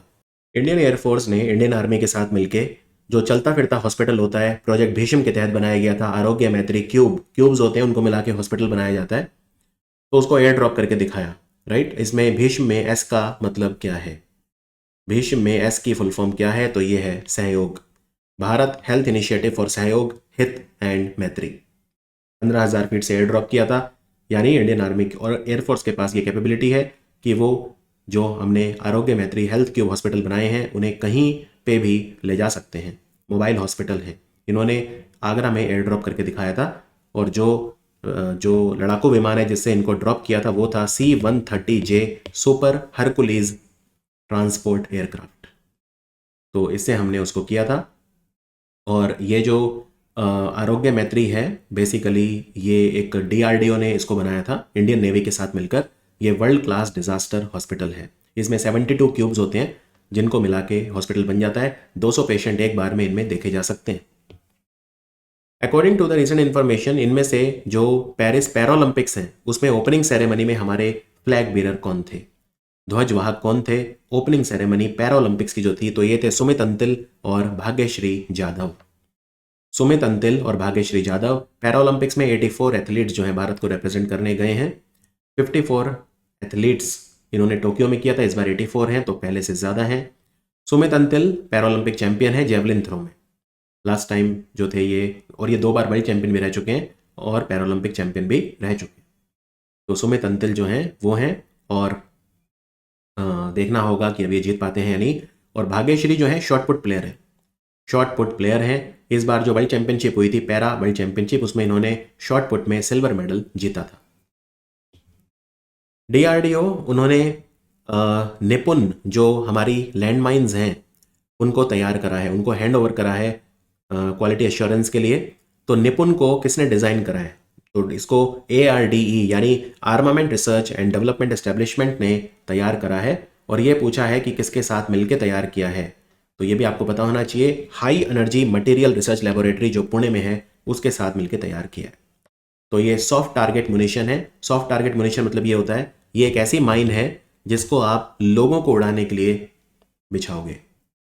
तो एक तो माइन्स होती हैं टैंक वगैरह के लिए जिन पे बहुत ज़्यादा वेट हो तभी वो फटती हैं, लेकिन इस पर अगर कोई नॉर्मल जो आर्मी के लोग वगैरह भी चल रहे हैं दुश्मन के, तो वो भी उड़ जाएंगे।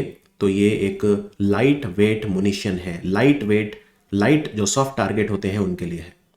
तो इसको बनाया है निपुण को, और इनफैक्ट इसे अब इसका जो कमर्शियल मैन्युफैक्चरिंग है वो कई कंपनियां कर रही हैं, जैसे इकोनॉमिक एक्सप्लोजिव्स लिमिटेड जो नागपुर में है, और प्रीमियर एक्सप्लोजिव्स लिमिटेड जो सिकंदराबाद में है। जो ARDE है ये कहाँ पे है? ये भी पुणे में है। और HEMRL जो है ये भी पुणे में है। मिनिस्टर ऑफ कॉर्पोरेशन जो हमारे हैं सहकारी मंत्री, उन्होंने नंदिनी सहकार योजना स्टार्ट करवाई है। नंदिनी सहकार योजना हेल्प करेगी वुमेन लेड कोऑपरेटिव्स की to take up the business model based activity under the purview of what.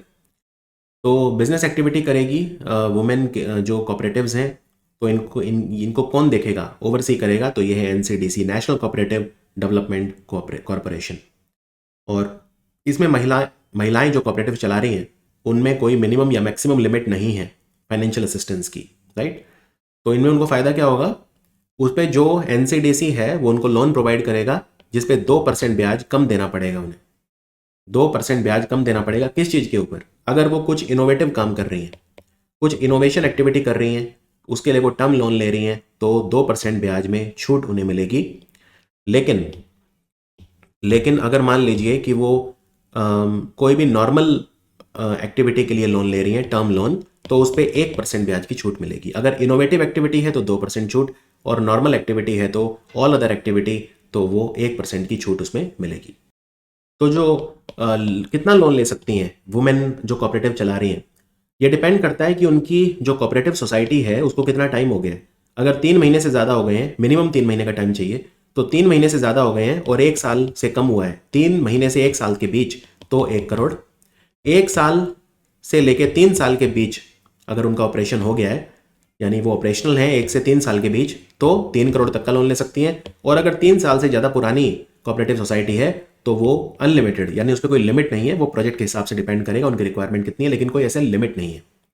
लेकिन मिनिमम ये है कि 3 महीने पुरानी होनी चाहिए, राइट। और एक चीज़ और कि वुमेन कोऑपरेटिव्स का क्या मतलब होता है, जिसमें 50% मिनिमम जो महिलाएं हैं वो प्राइमरी मेंबर, उसको बोलते हैं वुमेन कोऑपरेटिव। और एनसीडीसी 1963 में बना था। एनसीडीसी कोऑपरेटिव्स के विकास के लिए भारत में काम करता है, तो ये भी आपको नहीं भूलना है। इनमें से कौन सा स्टेट या यूनियन टेरिटरी है जिसे आईआईएससी बेंगलोर के जो वैज्ञानिक हैं और बीरबल साहनी इंस्टीट्यूट है जो लखनऊ में, पेलियो साइंसेज, उन्होंने आइडियल साइट चुना है for the first Mars and moon analogue research station. चांद के लिए और मंगल ग्रह पर रिसर्च करने के लिए जो एनालॉग रिसर्च स्टेशन है उसके लिए परफेक्ट साइट है लद्दाख। लद्दाख को चूज किया गया है by IISc Bangalore and Birbal Sahni institute of palaeo sciences जो कि लखनऊ में है। यहाँ पे बेसिकली क्या है, मून और मार्स पे जो मिशन है उनको साइमुलेट किया जाएगा। वो जो एक्टिविटीज़ हम वहाँ जाके करेंगे उनको यहाँ पे साइमुलेट किया जाएगा, तो उसके लिए ये एक एनालॉग रिसर्च स्टेशन बनेगा, एनालॉग रिसर्च स्टेशन बनेगा, राइट। तो इसमें मेन लोग कौन है? शुभांशु शुक्ला जो कि गगनयान मिशन में 4 साइंटिस्ट जाएंगे उनमें से एक है। बिनीता पर्तियाल एक वैज्ञानिक हैं, एक आईएससी के हैं आलोक कुमार। तो बीरबल साहनी इंस्टीट्यूट से कौन है इसमें? बिनीता, साइंटिस्ट का नाम है बिनीता फर्तियाल, PHARTIYAL, बिनीता फर्तियाल। और आईआईएससी बेंगलोर से कौन है? आलोक कुमार। और एक गगनयान के जो 4 साइंटिस्ट हैं जो जाएंगे वहां पे, एस्ट्रोनॉट है शुभांशु शुक्ला, शुभांशु शुक्ला। तो ये है, बस इतना आपको ध्यान रखना है। अभी अभी बेस्ट फीचर फिल्म का अवार्ड किसे मिला है? 70th नेशनल फिल्म अवार्ड्स जो दिए गए। नेशनल फिल्म अवार्ड जो होते हैं इनसे क्वेश्चन डेफिनेटली आते हैं एग्जाम में, हमेशा आते हैं।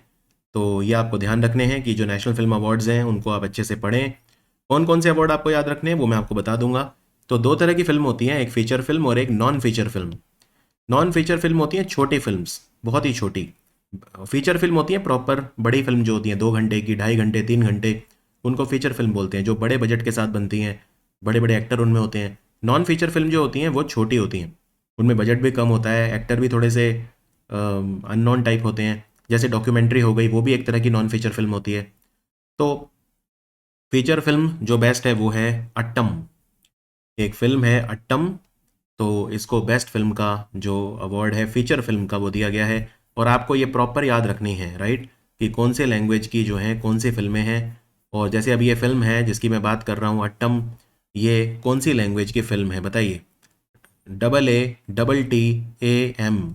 तो अट्टम ये बेसिकली एक फिल्म है। अट्टम मतलब होता है द प्ले, ये मलयाली लैंग्वेज की फिल्म है। अट्टम मतलब क्या होता है? The play. ये बेस्ट फीचर फिल्म है, बेस्ट कमर्शियल फिल्म है ये अट्टम, द प्ले। नाटक को अट्टम बोलते हैं और ये एक मलयाली फिल्म है। आपको मैं सारे अवार्ड दिखा देता हूँ। तो जो बेस्ट नॉन फीचर फिल्म है ये भी ध्यान रखना, बेस्ट नॉन फीचर फिल्म है आईना। तो आईना करके एक फिल्म है और इसे बेस्ट नॉन फीचर फिल्म का अवार्ड दिया गया। मरमर्स ऑफ द जंगल, इसको बेस्ट डॉक्यूमेंट्री का अवार्ड दिया गया। जैसा मैंने बताया कि जो बेसिकली क्या है ना, जो नॉन फीचर फिल्म होती हैं, छोटी फिल्म्स, डॉक्यूमेंट्री, वो दोनों हम एक ही उसमें काउंट कर लेते हैं।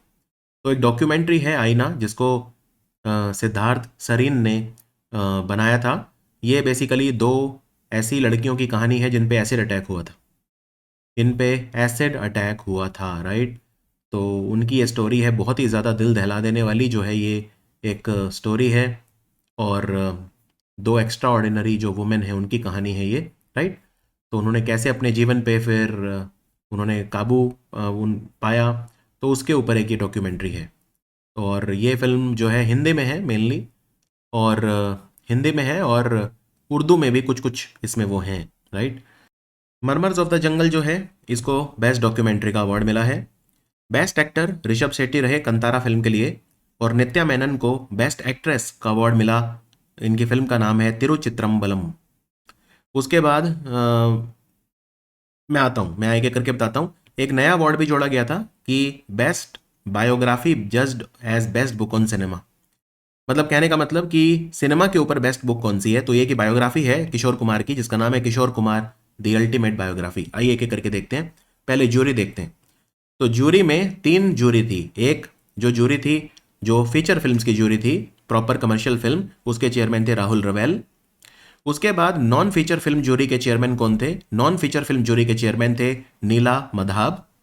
और ये डिसाइड करने के लिए कि बेस्ट किताब कौन सी है सिनेमा में, उसके लिए भी कमेटी थी, और उस कमेटी के चेयरमैन थे गंगाधर मुदलियर। गंगाधर मुदलियर, राइट। तो ये आपको चीज़ें याद रखनी है। तो बेस्ट फीचर फिल्म है अट्टम। इनको किसने डायरेक्ट वायरेक्ट करा है उतना डिटेल में मत जाइए। बेस्ट नॉन फीचर फिल्म है आईना, जिसको सिद्धार्थ सरी ने डायरेक्ट किया। जैसे मैंने बताया ये हिंदी में है और थोड़ी बहुत उर्दू में भी है, और अट्टम जो है वो मलयाली में है। बेस्ट बुक ऑन सिनेमा जो है Kishore Kumar the ultimate biography, इसको लिखा है अनिरुद्ध भट्टाचार्य और पार्थिव धर ने। पार्थिव धर ने, राइट। ऋषभ शेट्टी को मिला बेस्ट एक्टर का अवार्ड इस बार, और नित्या मेनन को मिला बेस्ट एक्ट्रेस का अवार्ड। और इनको किस किस फिल्म के लिए मिला है वो भी आप याद रख सकते हैं। ये सपोर्टिंग एक्टर और ये सब नहीं आता एग्जाम में। फिर बेस्ट फिल्म एनिमेशन के लिए ब्रह्मास्त्र पार्ट 1। तो ये है वो किताब जिसकी मैं बात कर रहा था। अनिरुद्ध भट्टाचार्य और पार्थिव धर ने इसे लिखा है। फिर ये बेस्ट फिल्म क्रिटिक्स, ये सब कुछ नहीं आता, इतना डिटेल में मत जाओ। आईना मैंने आपको बता ही दिया है। और बेस्ट डेब्यू फिल्म, ये फिल्म है मध्यांतर। मध्यांतर मतलब होता है इंटरमिशन, कन्नड़ भाषा की फिल्म है। तो best debut film of a director, director है मिस्टर दिनेश शेनॉय। उसके बाद बेस्ट आर्ट फिल्म वगैरह ये सब नहीं आता है, तो मैं स्किप कर रहा हूँ। जो मुझे लगेगा, हाँ, बेस्ट डॉक्यूमेंट्री आता है मरमर्स ऑफ द जंगल। ये मराठी में है by the way, murmurs of the jungle Marathi में है। उसके बाद ये भी जरूर आता है एग्जाम में कि बेस्ट नॉन फीचर फिल्म जो सोशल और एनवायरमेंटल वैल्यूज को दिखाती है, तो वो कौन सी है? वो है ऑन द ब्रिंक सीजन 2 घड़ियाल, ये इंग्लिश में है। एनिमेशन के ऊपर वो छोड़िए, कमर्शियल में तो ब्रह्मास्त्र पार्ट 1 था, और बाकी अ कोकोनट ट्री, साइलेंट, ये आप स्किप कर सकते हैं। बेस्ट शॉर्ट फिल्म वगैरह ये सब आप स्किप कर सकते हैं। बेस्ट डायरेक्शन भी आप स्किप कर सकते हैं। Cinematography, sound design, editing, music direction, ये सब आप स्किप कर सकते हैं। बेस्ट स्क्रिप्ट वगैरह ये सब कुछ नहीं आता है।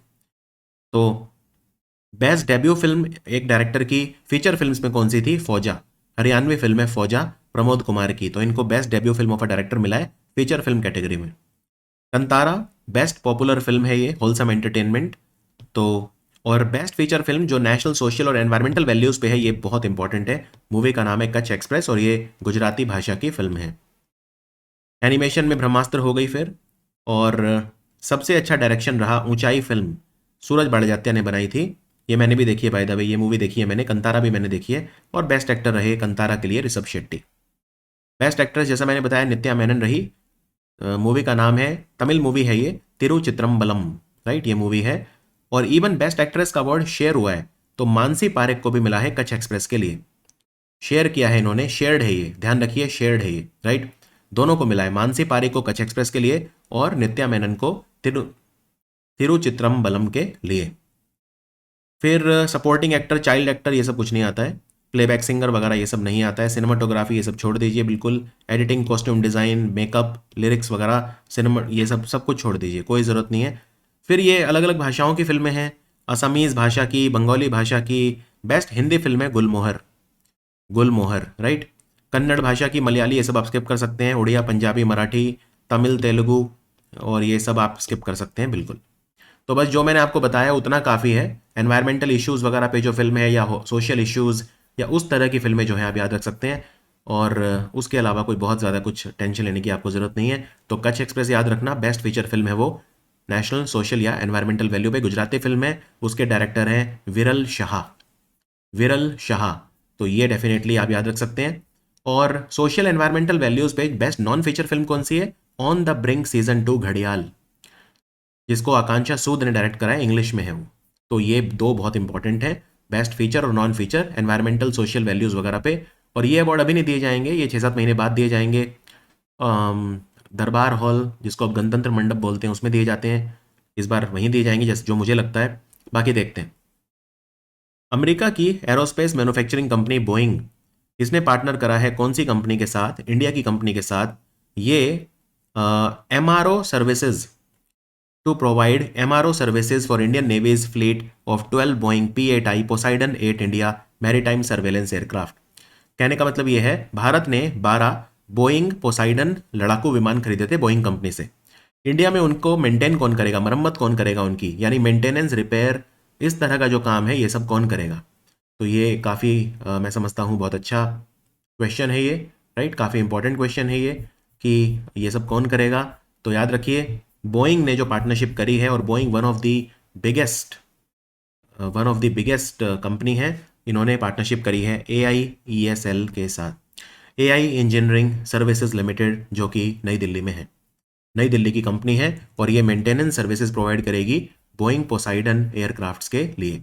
बोइंग पोसाइडन एयरक्राफ्ट जो है ये long range maritime reconnaissance anti submarine aircraft है, पनडुब्बी को खत्म करने के काम आते हैं। वैसे आपको बता दूं, एयरक्राफ्ट मेंटेनेंस, रिपेयर और ओवरहॉल में अब 100% FDI हो गया है, 100% FDI हो गया है एयरक्राफ्ट्स की MRO में।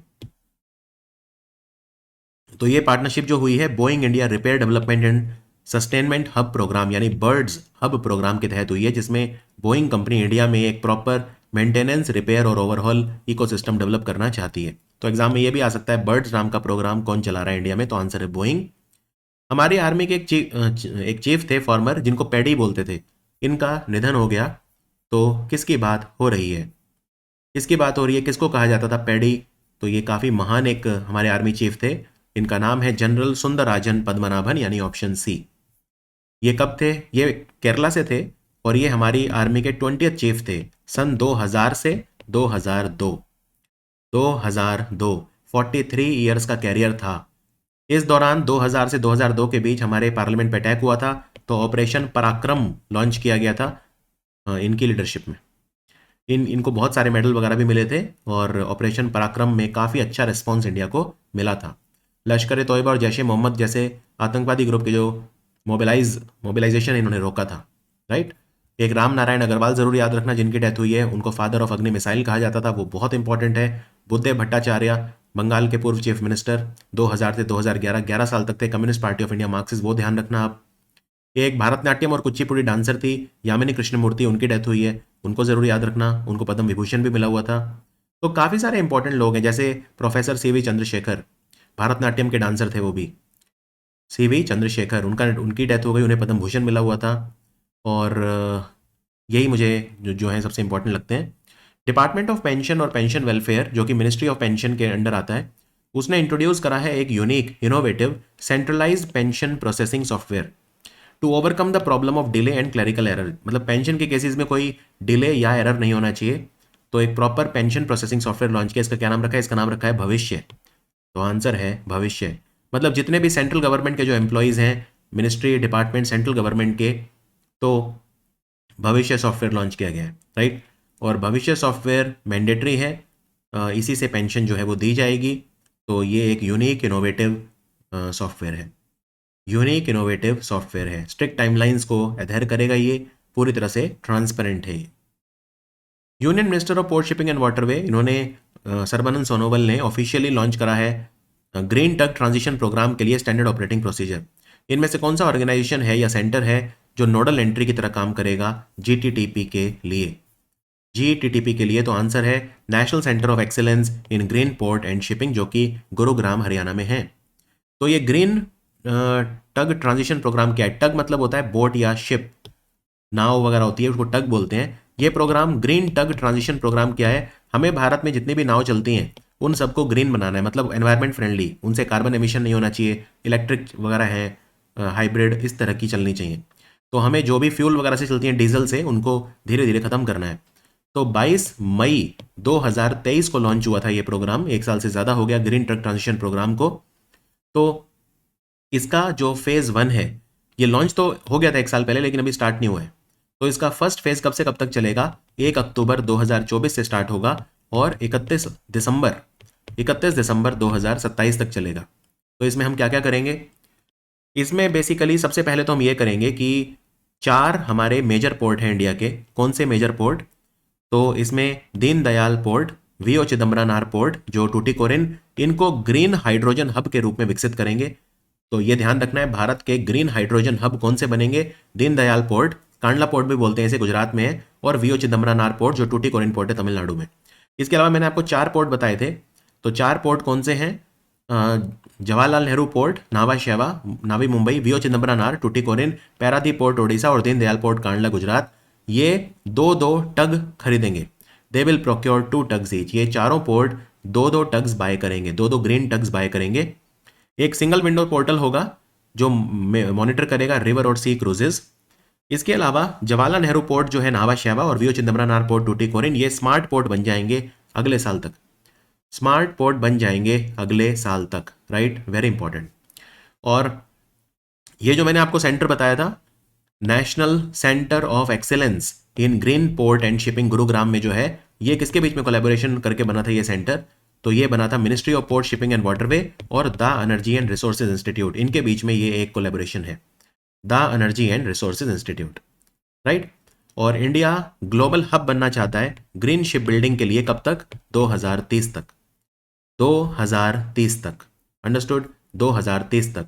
और जो मैंने आपको ये 5 चीजें बताई हैं, ये पांचों करनी है।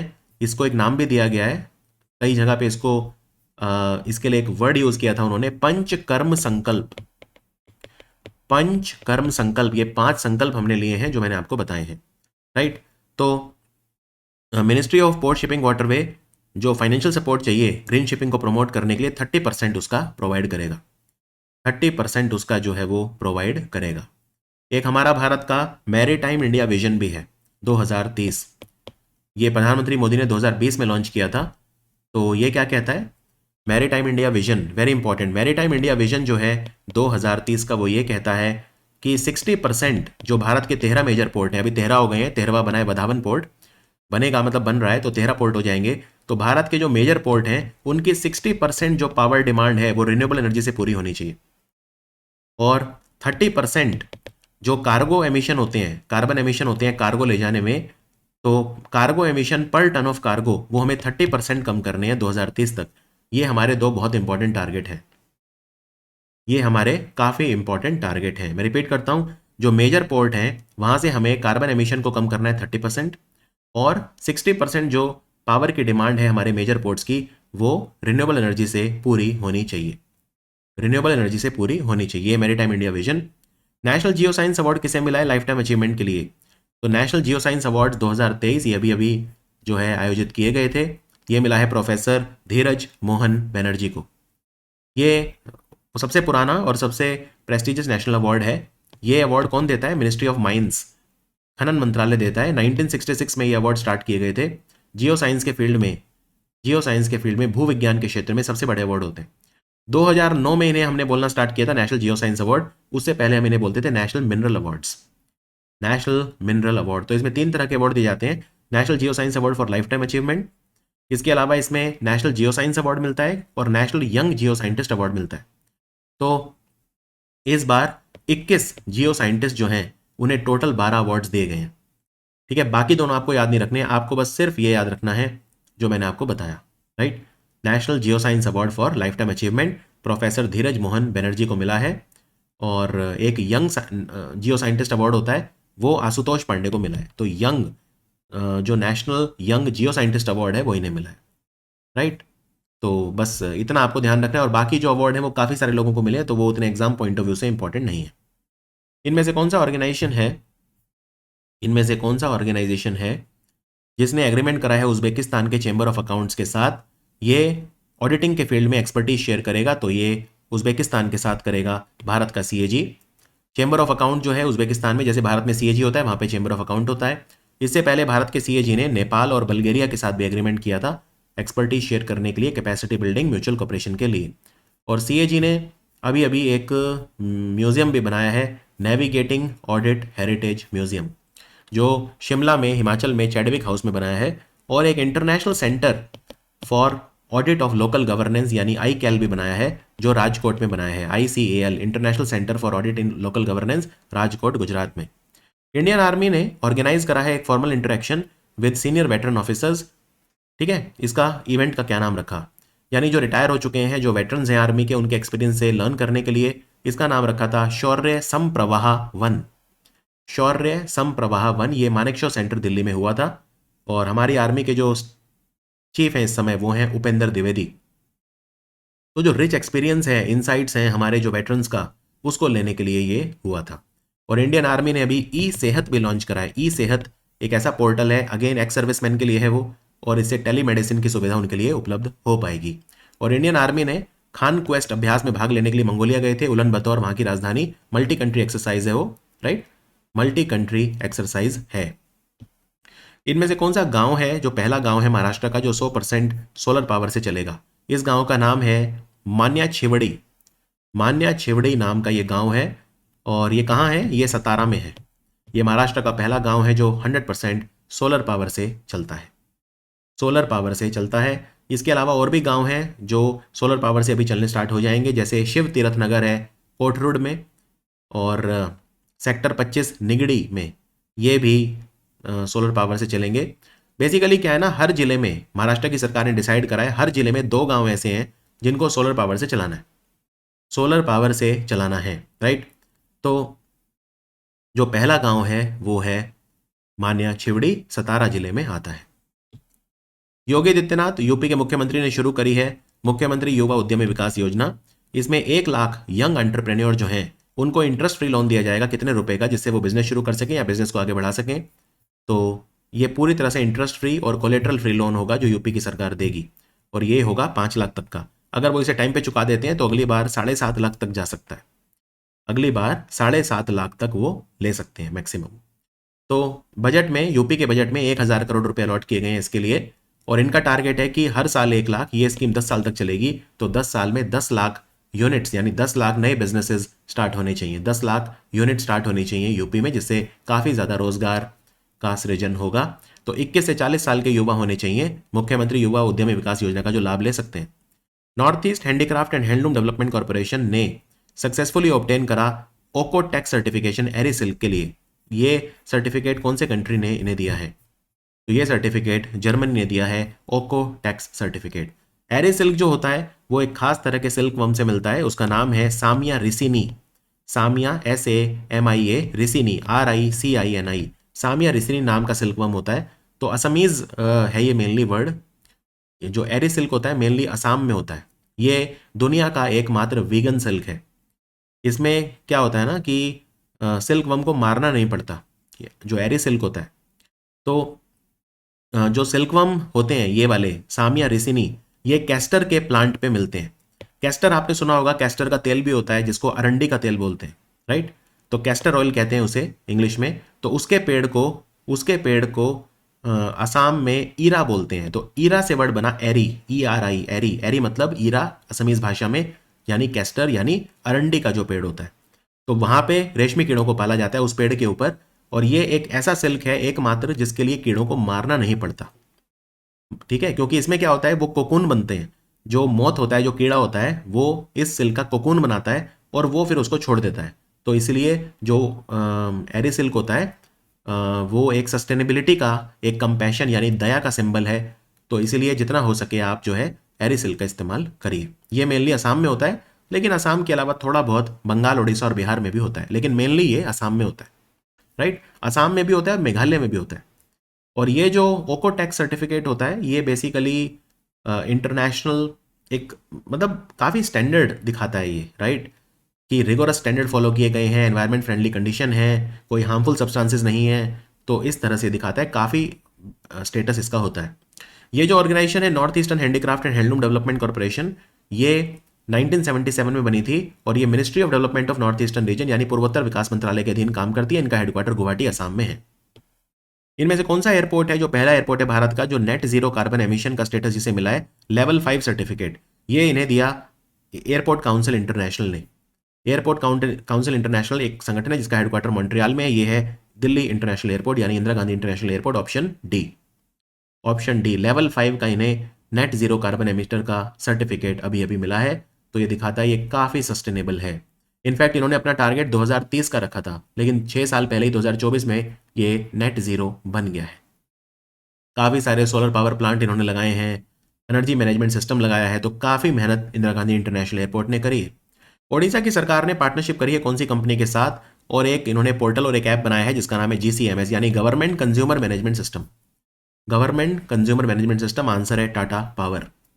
टाटा पावर बेसिकली ये जॉइंटली डेवलप करा है जो एनर्जी डिपार्टमेंट है, पंचायती राज और ड्रिंकिंग वाटर डिपार्टमेंट है, NIC नेशनल इंफॉर्मेटिक्स सेंटर और टाटा पावर। बेसिकली क्या है, इसमें जो इलेक्ट्रिसिटी बिल पे करने का सिस्टम है ग्राम पंचायत लेवल पे, वो काफ़ी सिंपल हो जाएगा। तो एक ई ग्राम स्वराज करके एक ऑनलाइन प्लेटफॉर्म है, ई ग्राम स्वराज, तो उसको GCMS पोर्टल से इंटीग्रेट कर दिया गया है। तो जो पंचायत है वो इलेक्ट्रिसिटी बिल तुरंत पे कर पाएंगे सिक्योर OTP का इस्तेमाल करके। तो ये है government consumer management system. Rajnath Singh जो हमारे मंत्री हैं, रक्षा मंत्री, उन्होंने एक सिक्का जारी करा है, क्योंकि तमिलनाडु के पूर्व मुख्यमंत्री MK करुणानिधि की एनिवर्सरी मनाई गई। तो ये कितने रुपए का सिक्का है, तो ये याद रखिए 100 रुपये का सिक्का है, क्योंकि उनकी 100वीं जयंती हम मना रहे हैं। 35 ग्राम का है ये और 44 मिलीमीटर इसका डायमीटर है। इसमें 50% है सिल्वर यानी रजत, 40 चांदी जिसे बोलते हैं, 40% है कॉपर यानी तांबा, 5% है निकल और 5% है जिंक। तो 5 बार मुख्यमंत्री थे MK करुणानिधि। अभी उनका बेटा MK स्टालिन जो है वो वहाँ का मुख्यमंत्री है। जल विद्युत DPR पोर्टल ये किसने लॉन्च कराया अभी? इसमें जो हाइड्रो इलेक्ट्रिक प्रोजेक्ट हैं उनका सर्वे हो पाएगा, इन्वेस्टिगेशन एक्टिविटी वगैरह हो पाएंगी, और जो पंप स्टोरेज प्रोजेक्ट हैं उनका भी हम इंस्पेक्शन वगैरह कर पाएंगे। तो जल विद्युत DPR इस पोर्टल को लॉन्च करा है सेंट्रल इलेक्ट्रिसिटी अथॉरिटी ने। Central electricity authority hydro power project और पंप स्टोरेज प्रोजेक्ट जो है हम उनकी इंस्पेक्शन कर पाएंगे, मॉनिटरिंग कर पाएंगे, ये सब काम हम कर पाएंगे। तो जल विद्युत DPR इसका नाम रखा गया है, राइट। अभी भारत में बहुत सारे ऐसे प्रोजेक्ट हैं जो चल रहे हैं, जो बन रहे हैं, जिनका हमें सर्वे करना है, राइट। तो इसको डेवलप करा है CEA ने, central electricity authority. Central electricity authority इस पे वैसे सेंट्रल इलेक्ट्रिसिटी अथॉरिटी जो है ये एक बेसिकली एक संगठन है जो गवर्नमेंट को एडवाइस करता है इलेक्ट्रिसिटी के ऊपर, ये एडवाइस करता है। तो ये इलेक्ट्रिसिटी एक्ट आया था 2003, इलेक्ट्रिसिटी एक्ट आया था 2003, उसने रिप्लेस करा था पुराने इलेक्ट्रिसिटी एक्ट 1948 को। तो इलेक्ट्रिसिटी एक्ट 1948 के तहत ये बना था, और बाद में फिर उस इलेक्ट्रिसिटी सप्लाई एक्ट 1948 को हमने रिप्लेस कर दिया था इलेक्ट्रिसिटी एक्ट ऑफ 2003 से। 2003 से यूनियन मिनिस्टर ऑफ पावर इन्होंने portal for online monitoring of project thermal यानी प्रॉम्प्ट लॉन्च कराए। ये पोर्टल क्यों बनाया है इन्होंने, तो इसमें जो थर्मल पावर प्रोजेक्ट हैं, हमारे नए थर्मल पावर प्लांट बन रहे हैं, उनकी रियल टाइम ट्रैकिंग और एनालिसिस के लिए। तो आंसर है ऑप्शन डी, ऑप्शन डी। तो ये जो अंडर कंस्ट्रक्शन पावर प्रोजेक्ट है इनको भी central electricity authority, again ministry of power के अंडर आती है ये, और NTPC ने भी हेल्प करी है इस पोर्टल को बनाने में, जिसका नाम है प्रॉम्प्ट पोर्टल। तो बहुत सारे नए थर्मल पावर प्रोजेक्ट इंडिया में बन रहे हैं, तो ये उनको मॉनिटर करने में हेल्प करेगा। कोई इश्यूज वगैरह है तो उनको रिजॉल्व करने में ये हेल्प करेगा, इससे पूरी ट्रांसपेरेंसी सिस्टम में आएगी। हमारे consumer affair, food and public distribution के जो मंत्री हैं PV जोशी, उन्होंने जो 60 फेयर प्राइस शॉप्स हैं उनको ट्रांसफॉर्म हमें करना है जन पोषण केंद्र में 4 राज्यों में। इनमें से कौन सा वो राज्य नहीं है, तो याद रखिए हरियाणा इनमें से नहीं है, तेलंगाना है, राजस्थान है, UP भी है, और इसमें गुजरात भी है। तो गुजरात के अहमदाबाद में, UP के गाजियाबाद में, राजस्थान में जयपुर राजधानी, और तेलंगाना में हैदराबाद। इन 4 शहरों में 60 फेयर प्राइस जो शॉप्स हैं उनको जन पोषण केंद्र में कन्वर्ट किया जाएगा, ठीक है। और ये काम कौन करेगा, तो ये प्रोजेक्ट है हमारे कंज्यूमर अफेयर मिनिस्ट्री का, SIDBI यानी small industries development bank of India, और मिनिस्ट्री ऑफ कंज्यूमर अफेयर्स। और साथ में एक कंपनी भी है जो एक business to business e-commerce company है जिसका नाम है उड़ान। तो उड़ान कंपनी भी जो है इसमें सहयोगी है, उड़ान कंपनी भी इसमें सहयोगी है। तो बेसिकली जो फेयर प्राइस शॉप्स होते हैं, अगर वो जन पोषण केंद्र में कन्वर्ट होंगे तो खाने पीने की आइटम भी वो रख सकते हैं, जैसे मिलेट्स, पल्सेस, डेयरी प्रोडक्ट, मतलब न्यूट्रिशियस आइटम रख सकते हैं, उससे उनकी इनकम बढ़ेगी। तो ये क्योंकि फेयर प्राइस शॉप जो है उनकी हमेशा शिकायत रहती थी कि उनके पास इनकम की अपॉर्चुनिटीज़ कम है। 2 सिग्निफिकेंट डिजिटल प्लेटफॉर्म अभी भी लॉन्च करें हैं ministry of health and family welfare और केमिकल फर्टिलाइजर के जो मंत्री हैं उन्होंने। एक है आईपी ऑनलाइन पोर्टल और एक है adverse drug reaction monitoring system portal, ADRMS. तो एडीआरएमएस जो है वो किसने लॉन्च किया है?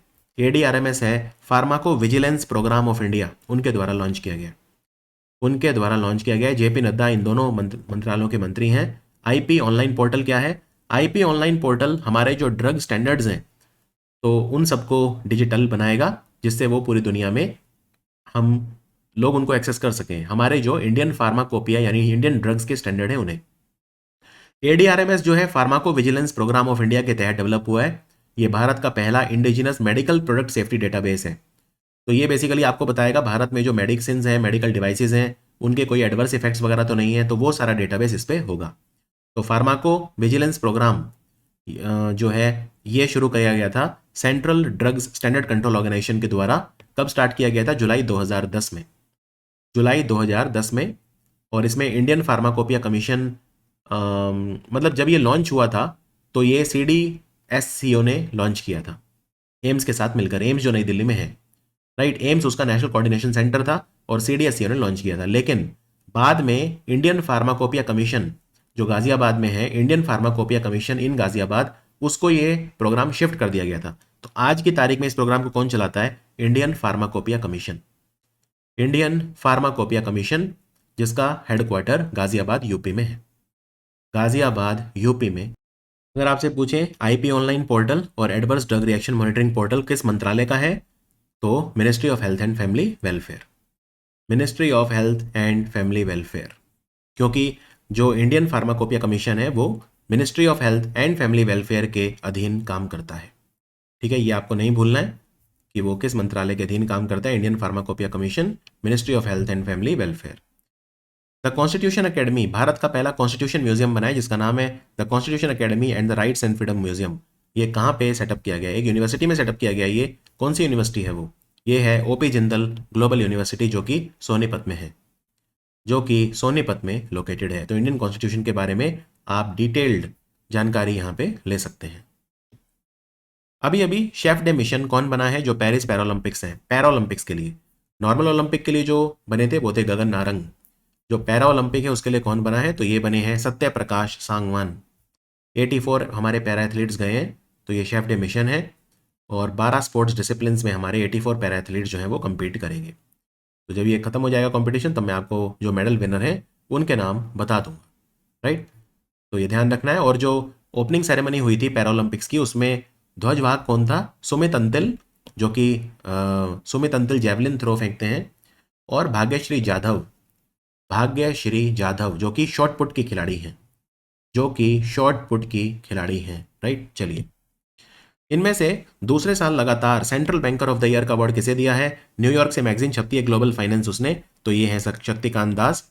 और 3 ही ऐसे सेंट्रल बैंक के गवर्नर हैं जिन्हें A+ ग्रेड मिली है। एक है डेनमार्क के क्रिस्टन कैटल थॉमसन, स्विट्जरलैंड के हैं थॉमस जॉर्डन, और भारत के हैं Shaktikanta Das. Central banker of the year का अवार्ड इन्हें मिला है। तो आगे बढ़ते हैं। इनमें से कौन सा राज्य या यूनियन टेरिटरी है जिसने एक नई पहल शुरू करी है, जिसका नाम है रति रेर साथी, यानी हेल्पर्स ऑफ द नाइट। इसमें महिलाओं की सेफ्टी इंप्रूव की जाएगी। तो ये पश्चिम बंगाल सरकार ने शुरू किया है। तो आंसर है पश्चिम बंगाल। वेस्ट बंगाल गवर्नमेंट ने ये स्कीम स्टार्ट करी है लेडीज सेफ्टी के लिए। अभी वहाँ पे जो मेडिकल कॉलेज है, RG कर मेडिकल कॉलेज, उसमें भी एक रेप का मामला भी सामने आया था। तो ये एक बेसिकली स्पेशल मोबाइल ऐप है, इसमें अलार्म डिवाइस हैं, ये सब चीज़ें इसमें हैं। तो सिक्योरिटी चेक वगैरह ये सब, CCTV कैमरा, इसके अलावा पेट्रोलिंग वगैरह वहाँ पे स्टार्ट कर दी गई है। डिस्ट्रिक्ट मेडिकल कॉलेज वगैरह में मेल फीमेल सिक्योरिटी गार्ड, तो काफ़ी सारे स्टेप्स अभी वेस्ट बंगाल गवर्नमेंट ने लिए हैं। इनमें से कौन सा एयरपोर्ट है जो पहला एयरपोर्ट बना है एशिया का, जिसे एयरपोर्ट काउंसिल इंटरनेशनल ने हाईएस्ट लेवल 5 अक्रेडिटेशन दिया है? तो ये है Kempegowda international airport. Highest level 5 accreditation इसे मिला है। क्यों? क्योंकि इसने कमिटमेंट दिया है अपना सस्टेनेबिलिटी के लिए। इसने अपने ग्रीन हाउस गैस एमिशंस को 95.6% कम किया है। सोचिए, 95.6% कम किया है इसने अपने ग्रीन हाउस गैस एमिशंस को। तो इसके लिए इसे ये अवार्ड मिला है। इतना ही नहीं, कैंपेगौड़ा इंटरनेशनल एयरपोर्ट जो है उसे best regional airport in India and south Asia का अवार्ड भी मिला है। Best regional airport in India and south Asia. इसके अलावा दिल्ली का जो इंदिरा गांधी इंटरनेशनल एयरपोर्ट है उसे भी अवार्ड मिला है। उसे नेट जीरो कार्बन एमिशन के लिए लेवल 5 सर्टिफिकेशन मिला है। तो उसे मिला है नेट ज़ीरो कार्बन एमिशन के लिए। ये था हमारा वीडियो। जो बेस्ट 300 एमसीक्यू हैं उनका अगस्त का पार्ट 3 हिंदी में। मिलते हैं पार्ट 4 हिंदी में। Thank you for watching study IQ।